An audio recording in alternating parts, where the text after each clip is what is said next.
Hello दोस्तों, आपका इस चैनल पे बहुत बहुत स्वागत है। आशा है कि जो हमने क्लासेस दी थी वो आप लोगों को समझ में आई होंगी, जिनमें से हमने एक्सरसाइज 1.1 में 1 नंबर 2 नंबर हमने क्वेश्चन करा दिए थे। आज हम तीसरा नंबर का सवाल करा रहे हैं, जिनमें से दिया हुआ है कि किसी परेड में 616 सदस्यों वाली एक सेना आर्मी की टुकड़ी को 32 सदस्यों वाली एक आर्मी बैंड के पीछे मार्च करना है। दोनों सदस्यों को समान संख्या वाले स्तंभों में मार्च करना है। स्तंभों की अधिकतम संख्या क्या है जिसमें वे मार्च कर सकते हैं? तो यहाँ पे परेड में दिया है कि परेड में 16 सदस्य है और इसके बाद दूसरी जो आर्मी की परेड है उसमें 32 सदस्य हैं। उन आर्मी के सदस्यों के जो समूह है उनको समान स्तंभों में क्या करना है? मार्च करना है। ठीक है, तो उन स्तंभों की अधिकतम संख्या ज्ञात कीजिए जिसपे वो मार्च कर सकते हैं। तो देखिएगा, इसमें कुछ नहीं करना है, इसमें HCF निकालना है। ठीक है, यहाँ पे लेकिन HCF जो हम निकालेंगे वो एल्गोरिथम से निकालेंगे। ठीक है, देखिएगा सॉल्यूशन इसका। तो यहाँ पे लिख रहे हैं ना, पहले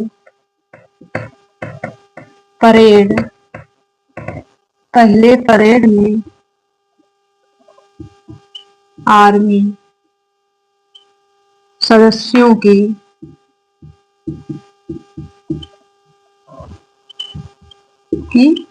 संख्या बराबर 616। दूसरे आर्मी सदस्यों की संख्या क्या होगा? सदस्यों की संख्या बराबर है आपकी 32। क्या है? 32। ठीक है, तो यहाँ पे हमको ये करना है कि स्तंभों की अधिकतम संख्या ज्ञात करनी है। ठीक है, तो यहाँ पे करोगे स्तंभों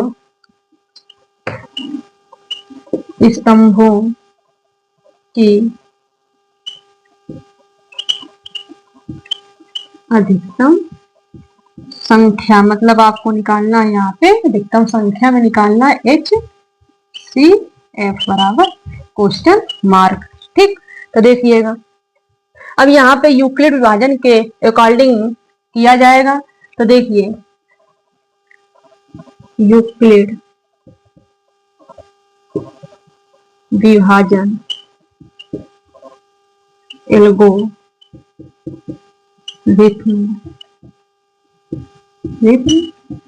से पता है आप लोगों को A ग्रेटर देन B, इसके बाद A बराबर BQ प्लस R। तो यहाँ पे A आपका हो जाएगा 616, इसके बाद B हो जाएगा आपका 32। ठीक, तो इसमें जब आप रखोगे तो A बराबर बन जाएगा 616 बराबर 32 गुणे, अब यहाँ पे Q, अब हमें यहाँ पे डिवाइड करके आपको Q का मान ज्ञात करना पड़ेगा। तो 32 डिवाइड बाई 1/16। तो इसको करोगे 2 बार तो 2 बार ये आपका हो जाएगा ज्यादा, तो हम करेंगे पहले 1 बार। ठीक, तो 1 बार करोगे तो ये आएगा 32, इधर हो जाएगा 11, 11 में आपके 2 जाएंगे बचेंगे 9, इधर होगा 5, 5 में 3 जाएंगे बचेंगे 2, इसके बाद यहाँ पे हुआ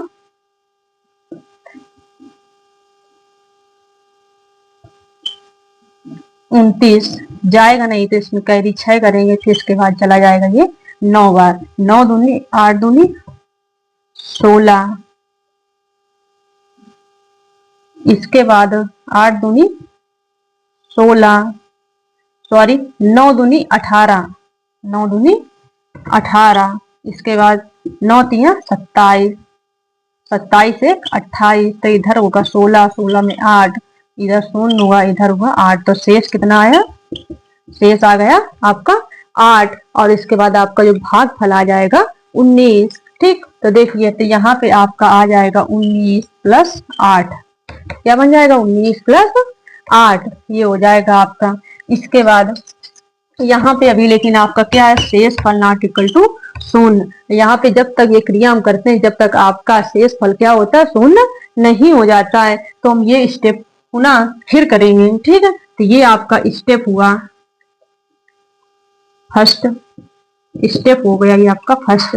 इसके बाद आप स्टेप नंबर सेकंड देखिएगा, तो इसमें आपका बन जाएगा 32 इक्वल 8 मल्टीप्लाई, अब यहाँ पे फिर हम Q का मान निकालेंगे, तो 8 का डिवाइडेशन 32 में 8 चुको 32, तो यहाँ पे शेषफल क्या आ गया, शून्य आ गया। तो यहाँ पे भागफल 4 प्लस शेषफल शून्य, तो यहाँ पे r इक्वल क्या हो जाएगा, शून्य।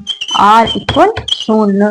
यहाँ पे जो आपने सब डिवाइड किया तो यहाँ पे आ गया शेषफल आपका शून्य।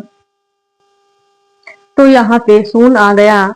तो अब ये बेटा हो जाएगा कि भाजक 8 के द्वारा शेषफल शून्य प्राप्त होता है, इसीलिए स्तंभों की अधिकतम संख्या क्या होगी, 8 होगी। भाजक 8 के द्वारा शेषफल क्या हुआ है, शून्य प्राप्त हुआ है, तो आपका जो स्तंभ है उसकी अधिकतम संख्या 8 हो जाएगी। ठीक है, तो यहाँ पे लिख सकते हो आप लोग कि अतः क्या हो जाएगा, अतः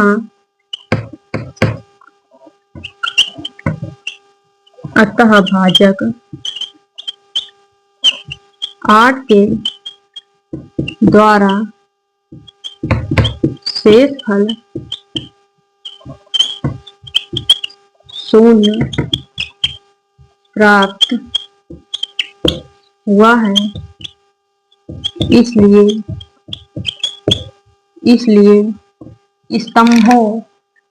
इसलिए ऊपर हम लिखे दे रहे हैं, इसलिए स्तंभों